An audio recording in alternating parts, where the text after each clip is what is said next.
What would you say you do here? It's the Signal Chords, home of the Underground podcast. A podcast dedicated to up-and-coming bands, labels, artists, and more. Plug in and join your host, Brad Nunnery, as he dives deep into what the future of music has to hold and discover something new along the way. What else do you have to do? This is Joe from the band Advents, and you're listening to Signal Chords, home of the Underground podcast.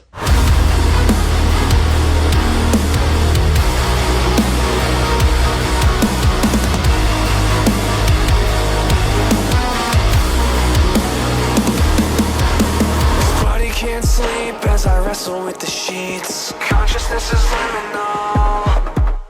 Promises you break are the reasons I'm awake. Now I'm sounding kinda cynical. Staring at the wall as I wait for a call. I'm sick of always feeling miserable, but maybe I'll forgive myself another time. We're better off dead. We're better off dead. Lucid dreams won't set me free. Let me leave, don't make me be. If you believe I can shine the light, the darkness feels alright.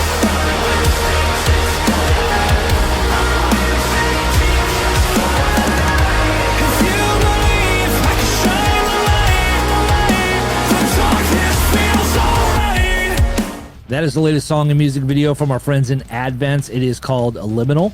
Many thanks to Joe for recording that promo for us. Really do appreciate it, man. Now, Advents had just recently signed a deal with In Vogue Records, so expect many more things from the band to come.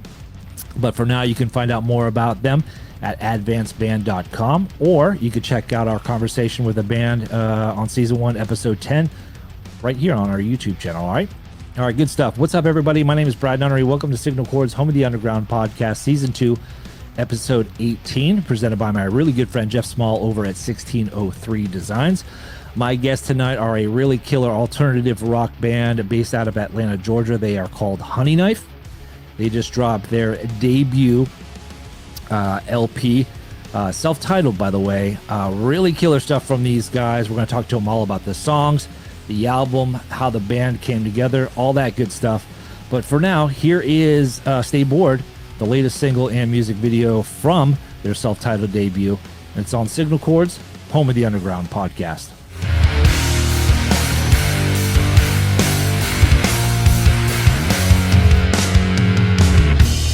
Dead face, cracked bones, walking out, slow pace. I'll finish what I own. White glow, heavy on the top, feeling God in my veins. Devil with the pop. I don't really care. I don't really care no more. Never was aware. Never really knew we had to stay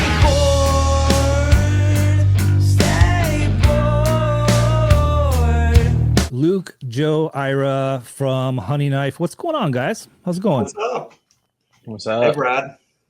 So glad to have Hey, you guys Brad. a part of the podcast. I'm really super excited to talk to you. Your debut LP is out. You're self-titled. It is incredible. I was listening to it on the way to work today.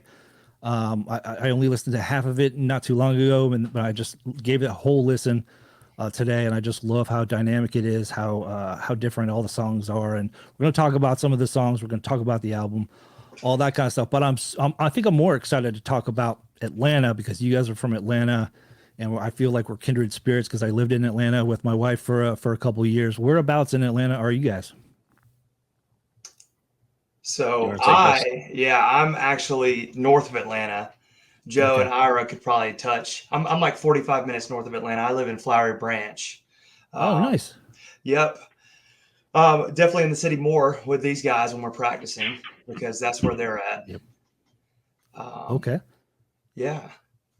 No, I lived in speaking of which, I lived in Midtown, just in Buckhead, The first year we were in Buckhead and lived there for about a year, and then we moved to Little Five Points the year after that. So we're out there for a little while. My sister still has a condo in Buckhead, and she's got a place in Gainesville. She's got a lake house in Gainesville, so we go up there every year. I love Atlanta. Yeah. I love the city. I love the fact that not just like, you know, midtown and downtown Atlanta, like all these like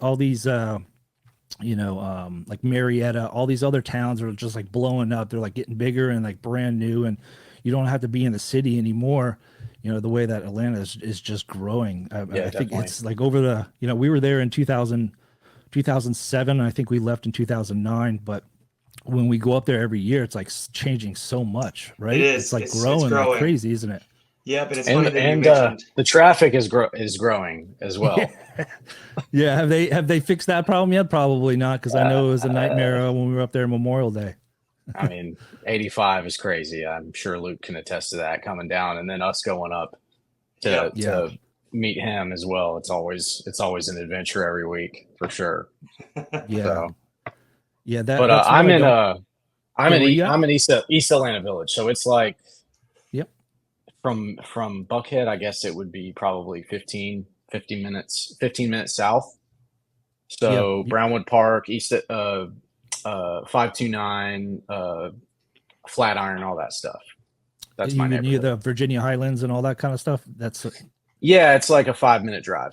Yeah, it's right. Yeah, it's right down the street. Yeah, we used to love the Virginia Highlands and Highland Tap and Moe's and Joe's and all that kind of stuff. And that was our hangout back in the day. Is Moe's and Joe's on Sunday for football and all that kind of stuff. And Oh, definitely. Sweet Auburn, Videodrome, all that stuff. Yeah.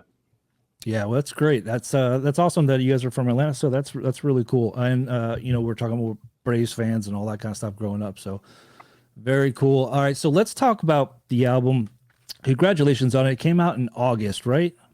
It did. Yep. Is August it 23rd. is it finally a relief to finally get it out there?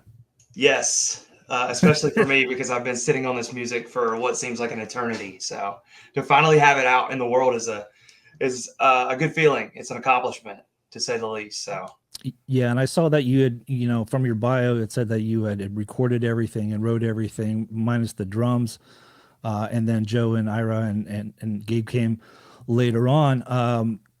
But yeah, it's how long have you been writing this record, if you know, by yourself and before Joe and everybody else came to the plate?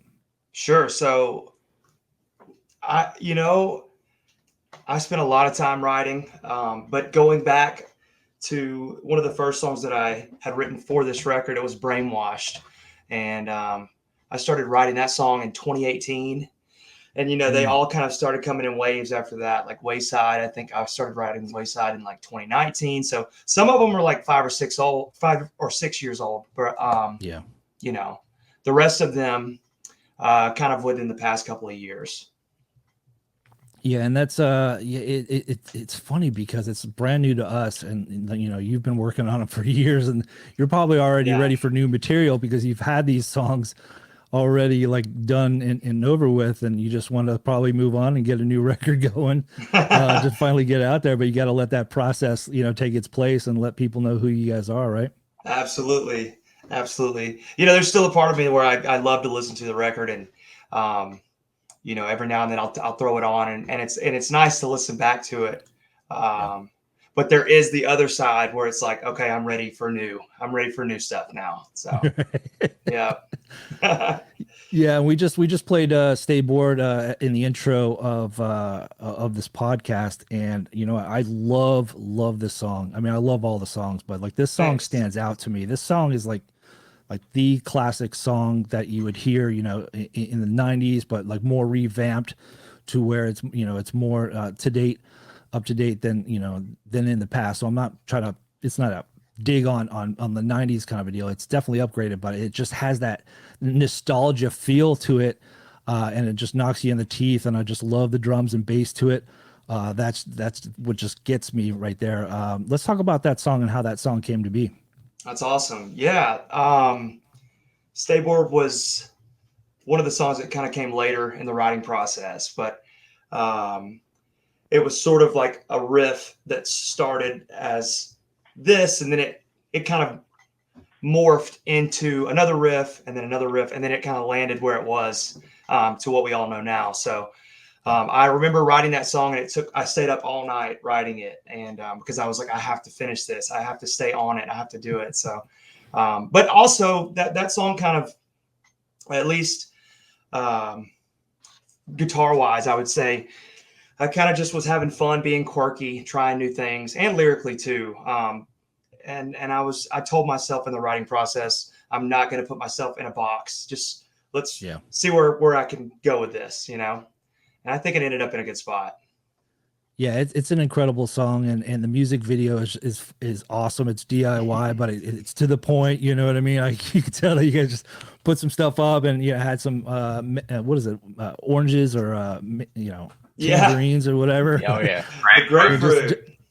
Grapefruit. Yeah, and no, it's a great video. So I know you wrote the this record and all that kind of stuff. When did Joe and Ira and everybody come together and get into this band and decide that you want to put a band together and start playing? Because it looks like to me that you guys have been playing out a lot lately. So when did everybody start? 6 shows last week, right? I mean, 6 shows last month. Yeah, something like that. Yeah, pretty close to it. Well, I met this dude at Big Trouble where he recorded the record. I was doing some tour prep for GROUPLOVE. That was kind of like, that's been my job for the past 5 years is being a tech and a keyboard player for them. And Dan, who is the producer on the record, that's a studio that he manages with TJ Elias, who engineered and mixed the record.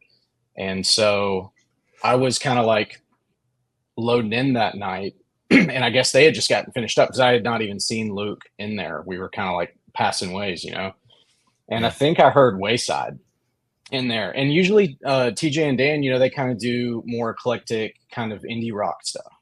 At least that's the stuff that I would like. I met them and started working with them kind of being an assistant to TJ. So I would hear that kind of stuff all the time. But then I heard that and I was like, oh, what the fuck are they? What's going on in here, dude?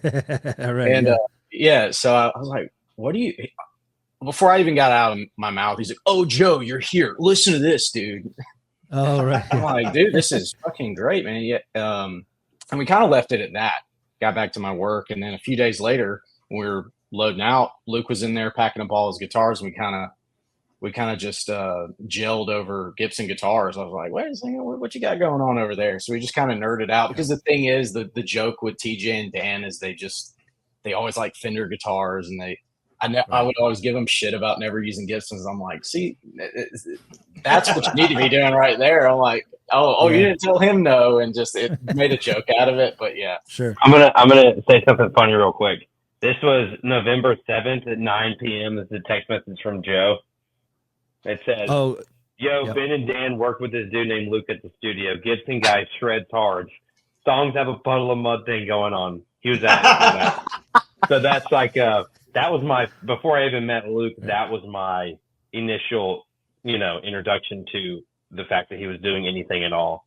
And, so I thought about that. That's awesome. Then that's funny. That's kind of where I like we met and that was it. We were on tour. And then, I mean, Ira, if you want to jump in there, that's kind of where you got involved. Yeah. I remember Dan, this is before something else. Dan messaged me and told me that I should check out his music. He sent me a link to the record before it was out or anything and said, this guy's looking for a drummer. I think you'd be a good fit, yada, yada, yada. And then Luke had asked about me because he saw me on Instagram and he saw that I followed, or TJ and Dan followed me. And he said, hey, do you know this guy? And they said, yeah, it's Ira.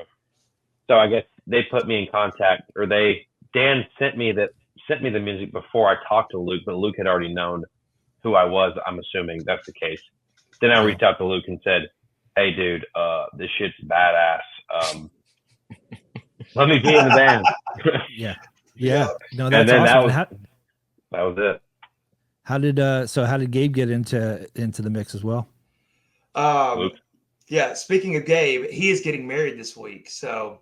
Oh, congratulations. Nice. Yep. He's got a busy week going on. So we miss him. We wish he was here. But anyways, I knew Gabe before these two, I've known Gabe the longest, going on probably 4 or 5 years. Okay. He lives in Gainesville, which is also, that's where I was born and raised, grew up. And nice. I kind of played the acoustic circuit in North Georgia, and I would play in Gainesville a lot, and just met him through mutual friends at a bar one night. And we kind of connected on guitars and played. And me and Gabe would jam at my house every so often. And Gabe was kind of just patiently waiting for the band to kind of become a thing, you know? Yeah. So, yeah. And once the other pieces were plugged in, then it was like, okay, now we've got it. Now we can roll, you know? So. Yeah. So you're saying that, you know, Joe was saying something about November, and you showed the text message, Ira, so that it's November of 23. And then you came about what, December, Ira, around there, November, December, around that time. So you guys haven't been together for a whole year yet. Well, actually, you're coming up on your 1 year anniversary. So congratulations. Did we jam? Was our first jam in December, or was it January? It was December. It was before Christmas. And it was funny because we have the practice space that we now rehearse at down in Atlanta. But at the time, I don't know why, but we rehearsed in my in-laws' basement, and it was so loud and the walls were just shaking. Yeah. And you had all the shit set up though. That's why I think it was a lot easier for us to go up there first. Yeah. You know what I mean? That was really fun. You know, it's funny that you say "Stay Bored." We're talking about that. That was the first song we ever jammed. Really? Yeah, that was one of the ones that we came in. It was that one and Time Bombs. It might have been Wayside too. Yep, it was those three. Those were the first three. And then I literally asked him. I was like, you know, I thought it went great, and I was like, all right, so is everybody in? Are we doing this? Are we a band now? So I was like, bro, I'm already here, dude. Yeah. You ain't gotta ask me, dude. Yeah, if Ira shows up, that's a telltale sign. So well, yeah, you need him in the band, right? He's right. he's the beat master, right? So exactly. you need him in there. Well, I mean, like I said, the album sounds so great. It's well produced. Those guys over at Little 5 Points, it sounds really good. And for a debut record, the songs are amazing. It's just what I love about it. And the first thing I noticed after listening to the record, like the songs are perfectly placed, right? They're like they belong. Cool. Yeah. Like the first track goes into the second track. You know, you have your rock songs, like the first few songs, and then it goes into that slower one. And what was the name of the song? It starts off slow, and then it just gets heavy, like in the middle of it towards the end. Yeah, Splatter. See the patterns. Yeah. Oh, split. Yeah, dude. I came out of nowhere, and I'm like, oh hell yeah. But I just love how all the tracks kind of mesh within each other, and yeah, it's definitely a fun listen. It definitely keeps my attention. It's not like one of those records where like every song is just a variation of the other. You know what I mean? So yeah, totally. definitely love it. And you guys have been so busy. Like you said, you guys have been playing 6 shows last week. Like I'm trying to follow up on your social. I'm like, man, I know these guys just put out a record, like their debut record, and they're like going everywhere. Are you guys just like every weekend of last month was a show, and there was even 2 back to back. So wow, I had to start keeping a planner for like my group love work, and then for like I work at a backline shop too, and the band. So I have like 3 different pens, different colors. And I'm like, okay, like this is this and whatever. And yeah. Now, speaking of which, you know, if you guys probably have all different things kind of going on, you know, different lives, like being married or having different jobs and all that kind of stuff. And that's one of the main questions I ask a lot of my bands, you know, how do you, you need that schedule, right? You need to find time to be able to do like the fun things and do what you love. How do you guys manage it all as far as, you know, trying to be in a band, try to play live and, you know, be a husband, boyfriend, any of that kind of stuff, and working your jobs? How do you guys manage that? Very poorly. Seriously. You just go with the flow? Answer.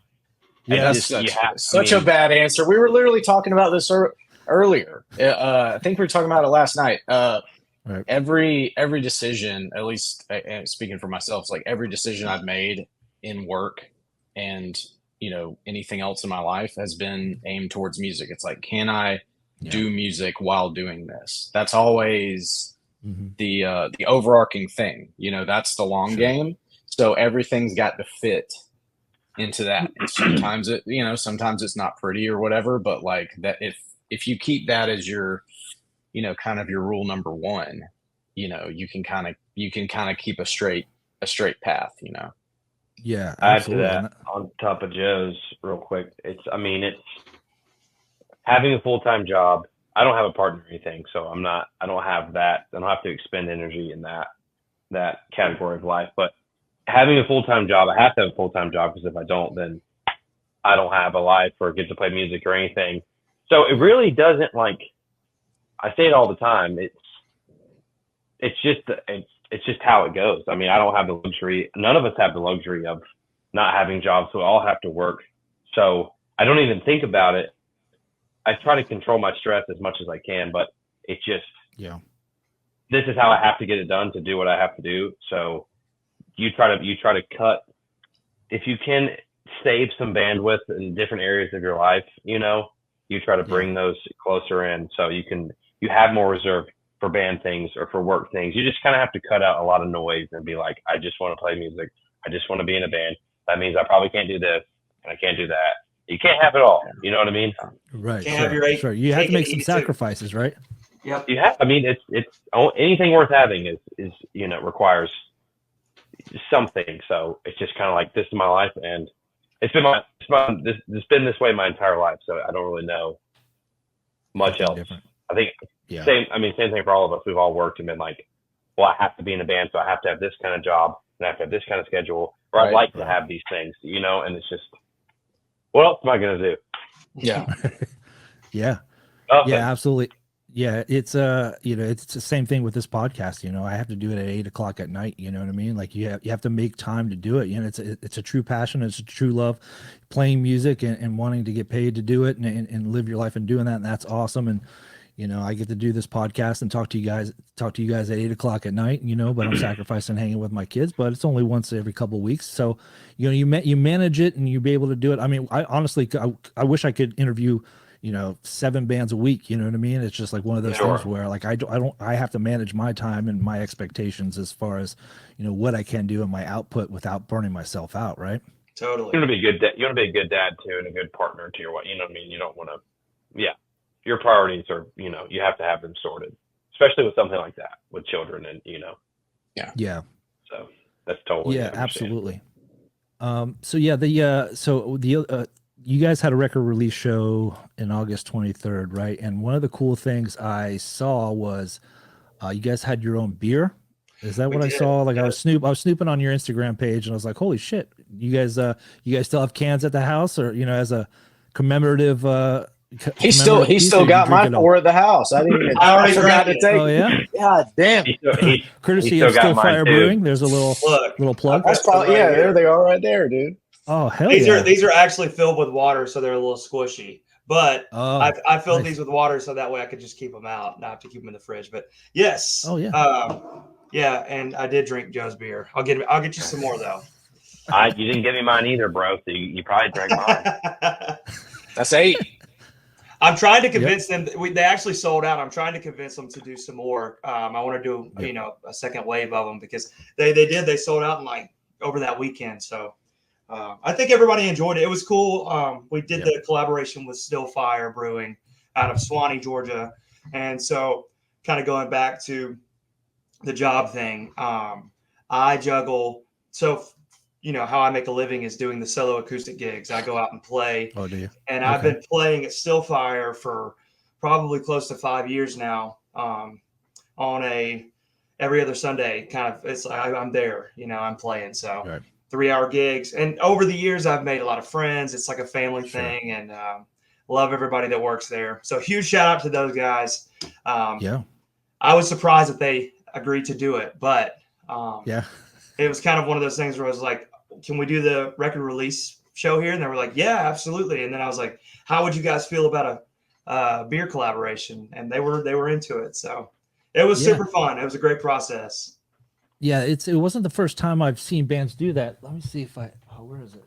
One of my friends in a band, and they played a brewery too for their album release, and they had like their own beer. And I thought that was such a great, kind of concept to where it's like, yeah, you're gonna go to the record release show. They just slap a sticker on, right? The artwork on the beer that they already have. It's or I don't know, did they make it personally for you? Did they do a unique batch just for you guys? Yeah. So the play on it was a honey lager. So nice. And what was really cool is I got to go and help them do it. I got to do all the behind the scenes stuff, which was pouring the hops in, pouring just jugs of honey. So there's real honey in the beer, and nice. Yeah, it took like 3 weeks to ferment, and then we canned it.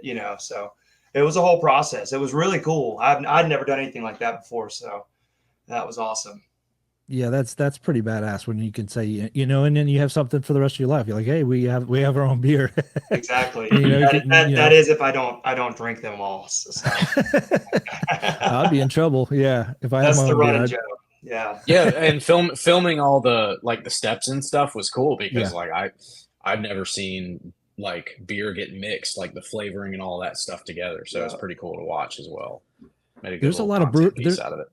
Yeah, there's a lot of breweries lately that are just popping up, all these microbrew places. I know, Sweetwater, when we're living there, Sweetwater, we would go to Sweetwater on pregame in Atlanta all the time. And I seen when we moved back, all these microbrew places, and then they would have bands play and do all that kind of stuff. It's become part of the culture now where bands are playing these breweries. And I've seen a lot of punk bands play breweries and album release shows and all that kind of stuff. I think that's really such a great, concept. You know what I mean? Yeah. It goes hand in hand, music and craft beer. So yeah, dude. Yeah, absolutely. All right, so let's talk about and speaking of behind the scenes, and we'll talk about this, the album cover. I know, Luke, you had a big hand in that. I watched the behind the scenes on your Instagram. You like doing all that kind of artwork and doing all that kind of stuff with the digital media, and what's the significance behind the chain link fence, or is it just something on a whim that you did? Yeah, so it took me forever to figure out what the album art was going to be, because it was originally going to be my dog. I had planned to put my dog on the album cover, and I had it all edited, but felt like it was too on the nose. So kind of went through a couple different phases of like, what am I going to do? And then it hit me one day. As I was walking my dog,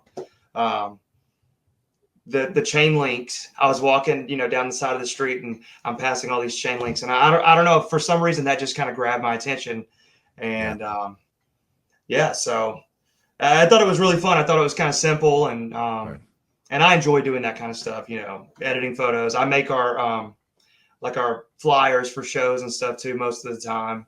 So anytime I get to do some art stuff like that, I'm all about it.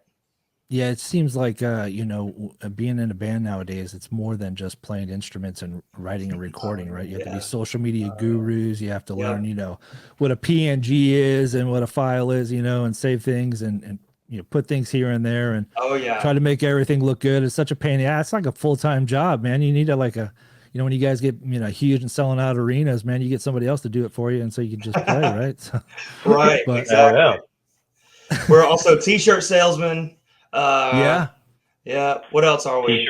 T-shirt maker. I mean, our buddy Tyler, he has a print shop, and me and Joe I've gone down there and helped him print several batches of t-shirts. Joe's been down there and helped, so we go. He hooks it up with that for sure. He's the man. So we did. I mean, we try to do as much as we possibly can until we feel like we are, out of our area of expertise. We will give it away to somebody else. But typically we do it ourselves. I mean, that's the way to go. I mean, it's, you're learning more tools and tricks and trades, along the way, you know what I mean? And it just, definitely. It's one of those things where I've had to learn shit here that I don't really particularly like. Editing video. I can't stand editing video to save my damn life. You know what I mean? But I'm like, I have to do it. It's just one of those necessary evils. Yeah. Yeah. Well, I do expensive. it what's that? I said, and it can be expensive if you sub it out to somebody. Right. Yeah. Yeah, one day I'll be able to have a producer, and I'll just record it and just send it to him, and he'll put all the bells and whistles and all that crap. That's right, man. Hell yeah. once I have all that money in the world, man. But all right, so let's talk about Even Out. This is an amazing song. I love this is another one you guys have a music video for. I love the music video for it. Let's talk about this song and what's it about and how it all came to be. Yeah, absolutely. That was another one of those late night writing sessions here at the house. But it was funny. I was actually writing another song. I'm trying to remember which song it was. I can't remember at this time, but I kind of hopped over and came up with that riff. And I was like, that has to be a song. Let me put this song on pause. Started writing Even Out. And I got all the way through to the first chorus. And that was probably the catchiest song that I ever written. At that, I kept listening to it over and over and over again, and I was like, "Wow, this is like so catchy for some reason." Because a lot of times when I'm writing, it doesn't really hit me until I'm kind of completely finished with it. Yeah, he's back. Oh, he's back. But anyways, I was super proud of Even Out. Yeah. I didn't want to plug it on the podcast, but yeah. But anyways, that was Even Out. I'm definitely a huge fan of that song and proud that one came to be and is on the record. It's probably one of my faves. Yeah, definitely. Yeah, it's very fun to play live too. I think that one's probably top of the list when it comes to playing it live.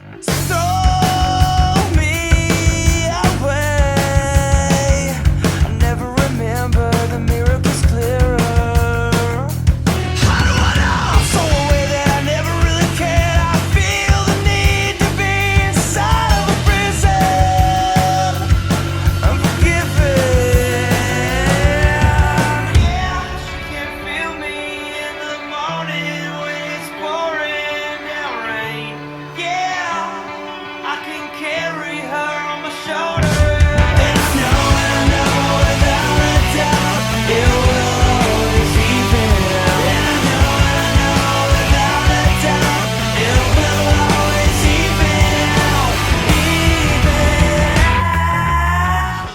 Yeah, I mean, it seems like all these songs would be really, really fun to play. I mean, Stay Bored would be great, even Dope Utopia, which we're going to talk about here in a little bit. But like these songs just sound like it would be amazing to hear live. I mean, that's one of the I guess caveats of this album. It's like, man, I want to hear this live. It's just like, it's just that's awesome. It gets you to a point, and I mean, it's so well, like I said, it's well produced. The songs are incredible, and they punch you in the face, and that it's just good. I can't say enough about it. But what other songs are your favorites to play live? Definitely Even Out. I like playing Splitter a lot live. That one's a fun one. Yeah. Honestly, Stay Bored. I really like Stay Bored too. Yeah. Which one gets the big crowd reaction? The biggest one. That's hard. Even Out seems to go over pretty well. Yeah. There's always if we play it earlier in the set, you can definitely tell. It's probably the most energetic song. And sometimes you can tell like that's like we're blowing it wide open with that one. You know what I mean? Yeah. I like all of them.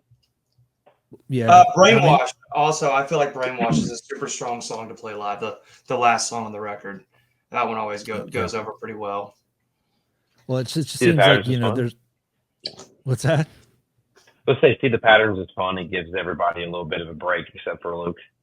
He still gets a break too, but like the rest of us get like a pretty substantial. Yeah, it takes it down a notch for a good minute, and then we get to kind of like lift it up again and get right back into it. Yeah, I don't get breaks. Zero breaks for Luke.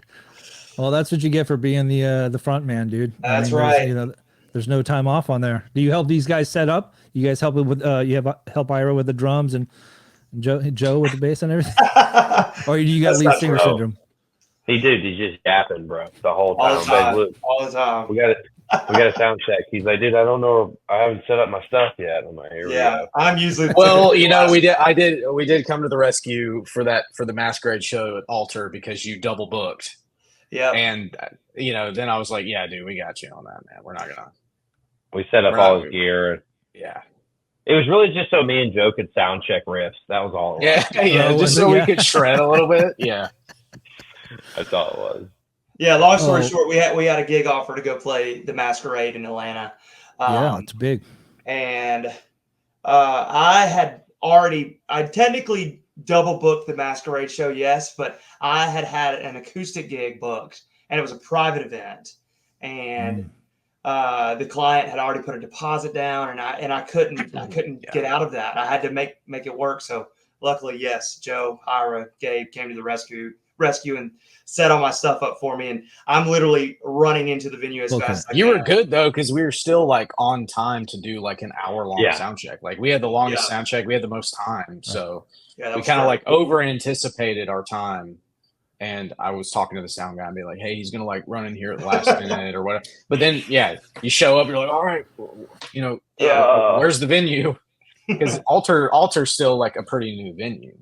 I mean, it took us a minute to like figure out, the loading area for it, It was good. It was a good show too, though. It was good. Yeah. No, we pretty much, everyone is very efficient in setting up their gear. So we'll like hand things to one another, but for the most part, everyone just, does their own thing for sure. I just try to stay out of the way and let them do their things. And then I go up last and just let me know what you need. Let me know what you need. Exactly. I'll be your grunt. Yeah. No, that's that's the way it works, man. No, it's all good. So you guys are playing mostly in Atlanta right now. Is there any expectation of growing this thing and coming down south to Florida or going up to the Carolinas or branching out, all that kind of stuff? What's the thought process behind that, beyond tours and doing more shows? The goal is we really want to hit the markets of Atlanta and Athens and trying to get something set up in Savannah soon. So definitely taking advantage of all the big markets in Georgia. But yes, the goal for, I guess, 2025 would be to set up a couple runs to where we can get down into the Panhandle and, the southeastern United States is really our biggest goal. I'd say that's probably the next step in the ladder. Hitting the Carolinas, Tennessee, Alabama, all that good stuff. Maybe Kentucky. So, we played South Carolina and Tennessee recently. Yeah, we did. Like last month we played those two shows back to back. Oh, awesome! So we're trying to try to go out a little bit. Yeah. If you guys plan on doing Savannah, if you guys want to book a show around December 11th or 12th this year, by all means, please do, because we go to Savannah every year for our anniversary. So it'd be really great to see you guys play. Sure, absolutely. In Savannah, that'd be awesome. We're like, hey, that would be let's awesome. Go see a show. Just for you, man. Just for Brad. So Brad, Orlando. That's another. We definitely want to make it down to Orlando. What would you say? Any venue suggestions or what's your favorite Will's spot? Pub, baby. Yeah, well, I've been out of the game as far as spots, and I was telling you guys before we hit record. Will's Pub is always a really good venue to play. It's right on the outskirts of downtown. A lot of bands are playing. I saw Strung Out and the Adolescents play there not too long ago. I'm going to the Fest, the pre-fest with Further Seems Forever's playing there. So it definitely gets a lot of bands, and Will's is a staple here in Orlando. There's a place called The Social, which is right downtown, which is a big venue downtown. Then you have some off the beaten path bars like the Haven that a lot of bands pass through, and they just want to play for a night. They're not necessarily it's their market, but they just want to play for a night. That's a kind of a venue there. I think Head PE's played there. There's bands that have come through there. And that's actually right down the street. But, I know that they have like the breweries and all that kind of stuff. They have all that stuff going on. But those are the normal places that I would go to. Cool. But I know there's a lot more out there that I have no idea. Like I said, I try to get out as many shows as possible. There's a really cool place in DeLand that I'm going to see Ballyhoo and Mad Caddies this week on Thursday. It's called Cafe Da Vinci. It's in DeLand. It's an outdoor venue. They got a big giant tree in the middle of the place. It's outdoors. Hell yeah. Really killer place. They have outdoor bar and all that kind of stuff. It's really lighted really well. It's a really fun place to see bands play. So those are my recommendations. It's awesome. Sweet. But if you guys want to look for shows or whatever, you need advice, hit me up on email, man. We can talk and I can scout some places or whatever. And absolutely. That sounds great. You guys play here. How long have you been in Orlando? I grew up here, but I moved away 5,000 times, and my dad called me the boomerang kid. I'd always leave. I went out to I joined the Navy. I went to the Navy, came back, went to college. Then I moved to LA. I lived in Los Angeles for a couple of years, came back. Then then I moved out to Atlanta for a couple of years, came back. Like we're always coming back. We're always moving, coming back. So, but yeah, I've been here. I grew up here. We're living in a house where my wife grew up at. We renovated the house. So that's awesome. So it's literally on the other side. And I grew up on the other side of the tracks it's Longwood, which is the town that I live in. I lived on the opposite side of I-4, which is the main interstate here. So yeah, I grew up 15 minutes away from here. So it's pretty cool. It's pretty trippy. You go out and branch out and come back, after all these years. It's pretty fun. Yeah. I just remember playing a venue there called H2O. I don't know if you remember that venue. Yes. Where was that? Big, huge venue. A bunch of metal bands. Always this band called Devour by Pestilence. They used to play there. This band called Silence used to play there.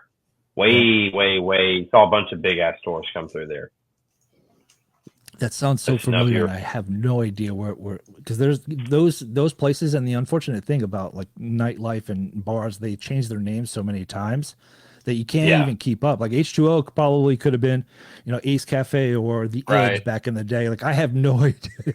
Well, that's the same deal with Back Booth on Orange Street. Like that's Back Booth changed. That's still around. Yeah, I don't think it's a venue anymore though. I think it's just a straight up bar, maybe. Yeah, I don't think that there's any shows there. They changed their name from Back Booth to something else, and I don't know if bands play it. But that was another really kick-ass place too. Hell yeah, it was. Except the stage was like a mile high. You had to you had to spelunk to get up there. Yeah, it was pretty nuts. It was huge. It was like the stage was bigger to where the stage was bigger than where the crowd would go, right? So the stage was bigger than where so you wind up like at the bar. With your shoulders up against the next person, and you could barely see anybody. They had that little wall right there, and dude, it was so tricky. And then the sound guy was in a bunker with like chain link. Yeah, he had like a 1980s metal, like a what do you call it? It reminds me of like a LSL. That's awesome. That's what it looked like. Yeah. Looked like Mankind Undertaker. Yeah. That was a sketchy place, but I've seen a lot of really great bands there, throughout the years, and it was just sad to. And once they changed their name, I'm like, all right, I'm good, and because I think that they did stop playing to music there because I've never seen any tickets or bands coming through. Hey, we're playing at whatever this bar is, whatever. But there's definitely a lot of places here to play, a lot more than I know, but. No, it's all good. So let's talk about Dope Utopia. We'll talk about the third video that you guys have. If you want to elaborate a little bit more on this song and what's it about, what's a Dope Utopia? That seems like a crazy name for a song. So go ahead, Luke. For some reason, that's one of those that just a random line kind of came to me out of nowhere. Usually when I'm writing the music first, but that one, the lyric kind of came to me first. So that's a really good song title. Let me put a chord progression behind it. So it took some playing around with it to get it right, but I think the song kind of came out pretty nice and sort of melancholy. But a Dope Utopia, to answer the question, would probably be just your safe haven, your zen. Let's say that your inner zen. So. And that's kind of what the song is centered around, finding that inner zen. I don't hate you, I just hate the place we're in. I can hardly see myself through all the artificial skin. There's a dope utopia inside my head. Just let me disappear. There's a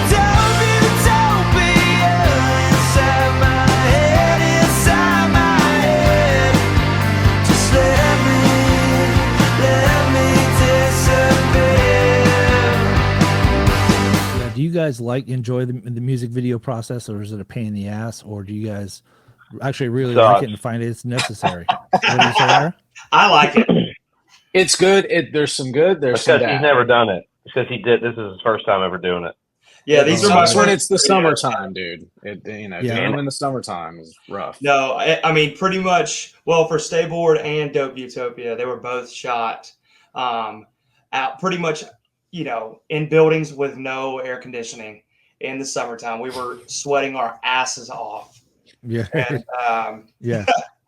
We had a lot of fun shooting the Dope Utopia video. I know we did. We were laughing a lot. So they're all fun. I get the shit into the stick because I have to play the song 1,000 fucking times. Yeah. And everyone else gets to do that. Back in here, please. Yeah, we're just chilling. We don't have to carry. I mean, we did have to carry the amps to. Dope was crazy. Dope was hot as shit, dude. That one was rough. Yes, it was smoldering hot. We're in this big ass warehouse, dude. With this guy had the most insane. He had the most insane collection of you're talking about vinyls, TVs, VHSs. Yeah, multimedia fucking just treasure trove, dude. Yeah. 30,000 VHSs of just insane tapes, very rare tapes. Had massive. Yeah, dude, he had Star Wars figures from Joe Salt. And it's dude, this is these are thousands. It was his.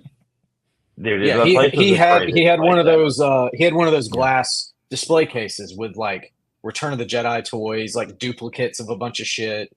Some that are pretty rare. I kind of geek out on those Star Wars action figures, the older ones, and some of them in there. I mean, he had duplicates, triplicate, triples of stuff, and it was kind of wild to see. He's a lot of shit. Don't lean on the glass. Don't touch anything. Don't touch anything. And we're literally taking our instruments, sliding through all of it. It was mounds and mounds of because there's just a narrow path. There's a narrow path to get through all of this, dude, and taking the drums through it. Yeah, I can imagine. 100 feet in the air. So if you just happen to whoop, the whole fucking place is going. You're done, dude. Yeah. What's the insurance policy if you break something there? I would say the funniest part. Taken out back. Yeah, shot. There was taken out back the Alice in Wonderland spot. Yeah. He had an Alice in Wonderland trail that he built back there. It actually looked pretty cool, but super wild. Shout out Larry. Does this guy live by himself, or what's going on? Yes, he lives by himself. He lives in that. All of his stuff, that is his home. So he no AC, no heat, and just totally comfortable. Loves living that way. Not married, no kids. Very eclectic guy. He caught a possum the day we were shooting the Dope Utopia music video, and it was just kind of chilling with us while we were taking breaks and stuff. And and I think my favorite thing of the whole video shoot was him taking us back to show us the Alice in Wonderland tea garden in the back of the property. Oh yeah, he had the tea party thing set up and everything, dude. Dude, we can't even describe tea. We can't even describe. No, words. How did you guys even find out about this guy? How did you find even about how did this come about? Well, so it's funny because we were going to shoot Dope Utopia with somebody else, and something happened to where they couldn't do it, and we were kind of in a pinch. We needed to shoot the video with somebody in order to get the video out, on time. So this random guy hit us up. His name's Tyler, and he's got a video production company, and it was great. It was you came at the perfect time. So we agreed to work with him, and he wanted to work with us. So he found the spot. He knew the guy, and his name's Larry Justice. And anybody, and the place was called Justice Properties, and it was so. I don't even know the right word, but it was just let's just say a wild experience, nonetheless. Yeah. Well, man has eclectic taste. Yes, that's what it's all about. But my first question is, he's got all these valuable toys and all that kind of stuff in glass cases. Doesn't he need AC for those hot summers? No climate controlled, no climate controlled, nothing, dude. His shit's gonna depreciate within 5 years. All that shit's gonna be melted to the glass in 5 years. Every VHS, every that we had. Every TV, every vinyl record, every CD. I mean, dude, his VHS collection, dude, it was It was a mountain. Dude, insane. Like 50,000 tapes. Posters from like dude, he had posters from like a bunch of old Blockbusters and all that stuff, and I mean, it's just sitting out there. But dude, there has to be millions of dollars sitting in that place. Yeah. Like no joke. And then there's furniture in the back. Luke's climbing over furniture to shoot a scene. You know, or just Tyler's got like a winch on with a camera, and it's like, you know, they have Larry as their shaman guide through the You know, it was wild. I was asleep in the truck. Doing this. We also for our very last location shoot that night of the video, and y'all remember we went to go release the possum. So we released the possum on this other property, and then we shot this bedroom scene on a trailer on another site that he owned. And we walked in, and there was a wild smell going on. Nobody lived in this place. And come to tell us, he's like, yeah, somebody actually died in this bedroom that we're shooting the music video in. And they just his dog. Yeah, are they under the floorboards? I don't know. Yeah, you're missing a lot of the. He died, and then he had 3 Dobermans, and his Dobermans ate him, and then his Dobermans ate them. Like one of the Dobermans ate another Doberman. Dude, it was like, this place was insane, bro. This place was. Yeah. He apparently the guy was like a super big like white supremacy guy. So the guy Larry was like, "Fuck this dude, don't like." Yeah. You know what I mean? Glad it happened to him essentially, but apparently he was a very overweight person, I think, and he like was in the home by himself. Something happened to him. Nobody checked on him for 6 months. Yep. He basically nobody just liked him. Yeah. Decomposed in that trailer, and the dogs ate him, and the dogs ate the dogs. Sad story. But the whole time I'm standing there just with a guitar in hand. There's a dog, you know, and like this is insane. Yeah, you could have waited till after the shoot. You could have waited till after the shoot to mention that. Right. This is not my dope utopia. This is not my dope utopia. No. Overall, though, I was this is my nightmare. Actually, called Dope Utopia. That's ironic. Yeah. We laughed the hardest I think we've ever laughed that day. We had so much fun shooting that video. It was a great time. It was fun. We had a good time. Yeah, but it's a great story to tell, though, right? Yeah, absolutely. So music videos can be fun, but typically they're a lot of work, which is it's just a part of the game. It's just a part of scheduling shoots and like locations and trying to get it all, and you know, then you're doing individuals and all that stuff. So yeah, you have to stick to the schedule, even when it's hot, even when you're like, oh, dude, I kind of want to just go sleep in the truck for a minute. You know? Yeah, well, time is money, right? That's right. Yeah. You can't be diddle-dallying out there and Alice in Wonderland and all that kind of stuff. Like, all right, come on, we gotta film the rest of this shit. Yep. Like, that'd just be so trippy, man. God damn, well, that's a great story. I have to rewatch that music video now that I've got the backstory on it. That's awesome. Absolutely. Well, Larry will never see it. Larry will never watch this interview, though. No, I'm pretty no way. I hope he watches it. He doesn't. He has like Larry. Phone, but it's not. He has a phone, but I don't know if it's. I don't know how up to date he is with smartphones. He's a very old school kind of guy. Yeah. He's got the Apple One, and I got buddies that are still like that. They still have that old school. My brother-in-law still has the iPhone like 6 or something like, and he's like a general manager of like the whole Eastern Seaboard. I'm like, how are you?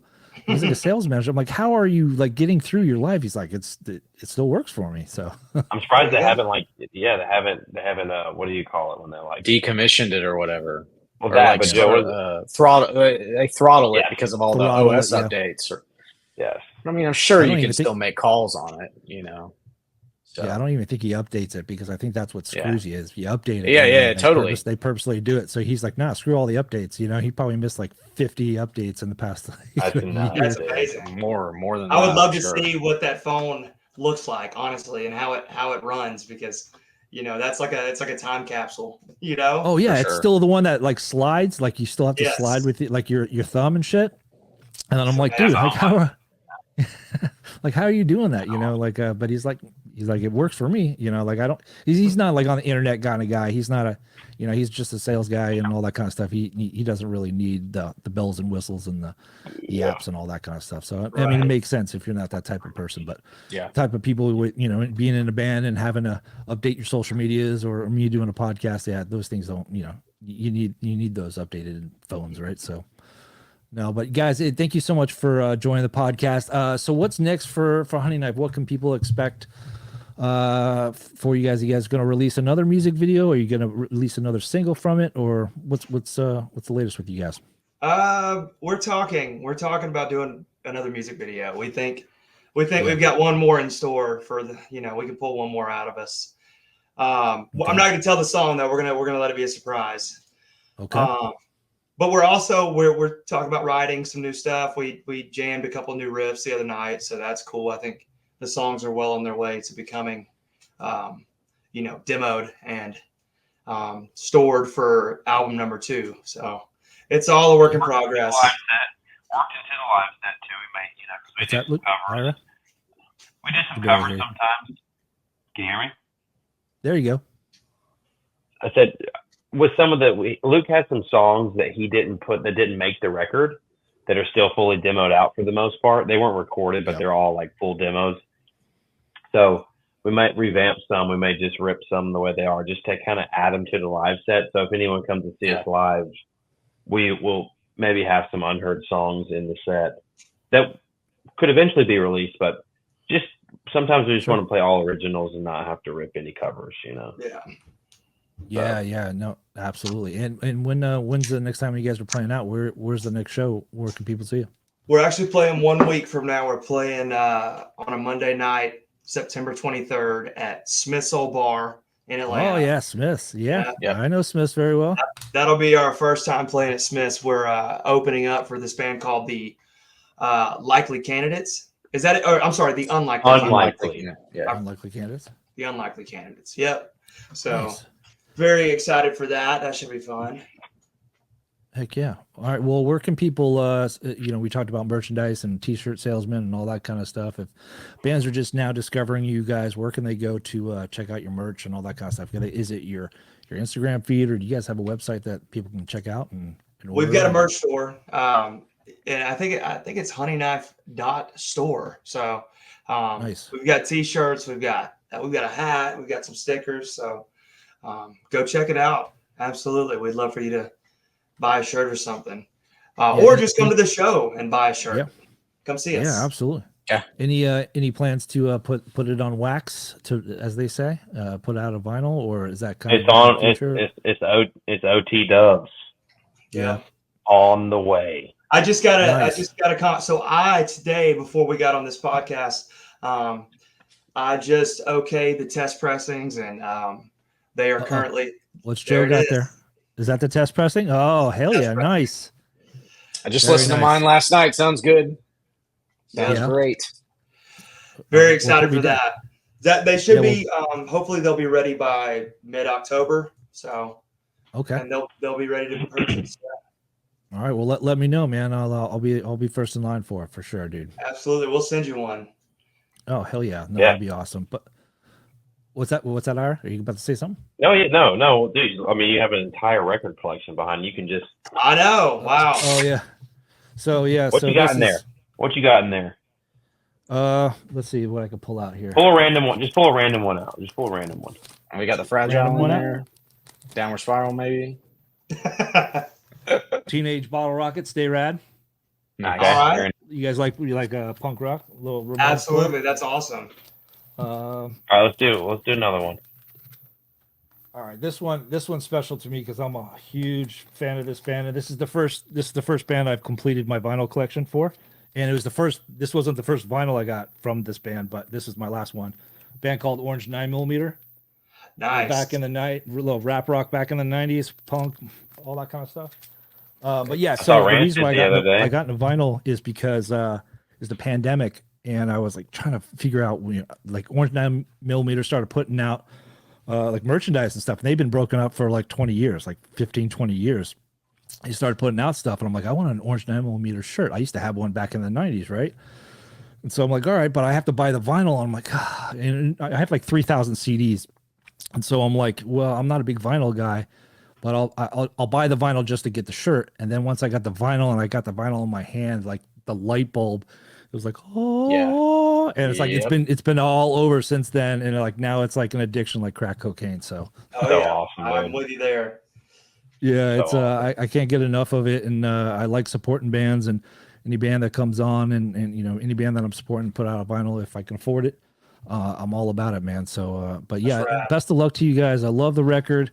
Thank you so much for being a part of the podcast. Really do appreciate it. You're part of the podcast family. So anything you guys need down the road, helping promote, I will be more than happy to do so. But nice Luke, man. Joe, Ira, thank you so much for joining, man. Thank you, Brad. Of course, man. Appreciate it, man. All right. See Thanks you for guys. having us. Appreciate it. Yeah, man. Totally.